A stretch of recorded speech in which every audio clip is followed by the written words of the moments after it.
25ರಲ್ಲಿ ಇಲ್ಲಿವರೆಗೆ 2 ತಿಂಗಳಲ್ಲಿ 26 ಕೇಸ್ಗಳನ್ನು ರಿಜಿಸ್ಟರ್ ಆಗಿದೆ, 86 ಜನರನ್ನು ಅರೆಸ್ಟ್ ಮಾಡಿದೆ.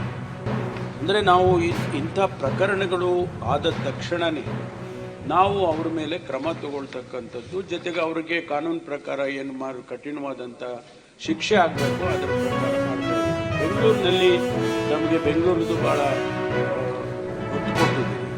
23ರಲ್ಲಿ ಈ ವೀಲಿಂಗ್ ಮಾಡೋದು ಸುಮಾರು 242 ಪ್ರಕರಣಗಳನ್ನು ರಿಜಿಸ್ಟರ್ ಮಾಡಿದ್ದಾರೆ. ಆರೋಪಿತರು 264, ಬಂಧಿತರು 207 ಜನನ ಬಂಧಿಸಿದ್ದೀವಿ 23ರಲ್ಲಿ. 24ರಲ್ಲಿ ಜಾಸ್ತಿ ಆಗಿತ್ತು, ತಿರ್ಗಾ 532 ಪ್ರಕರಣಗಳಾಗಿವೆ. ಅದರಲ್ಲಿ ನಾವು ಸುಮಾರು 479 ಜನನ ಅರೆಸ್ಟ್ ಮಾಡಿ ಅವ್ರ ಮೇಲೆ ಏನು ಕೇಸ್ ಹಾಕಬೇಕು ಕ್ರಮ ತಗೊಂಡಿದ್ದೇವೆ. 25ರಲ್ಲಿ ಇಲ್ಲಿವರೆಗೂ 114 ಪ್ರಕರಣಗಳು ಮತ್ತು ಸುಮಾರು 102 ಜನರನ್ನು ಅರೆಸ್ಟ್ ಮಾಡಿ ಅವ್ರ ಮೇಲೆ ಕ್ರಮ ಜರುಗಿಸಿದೆ.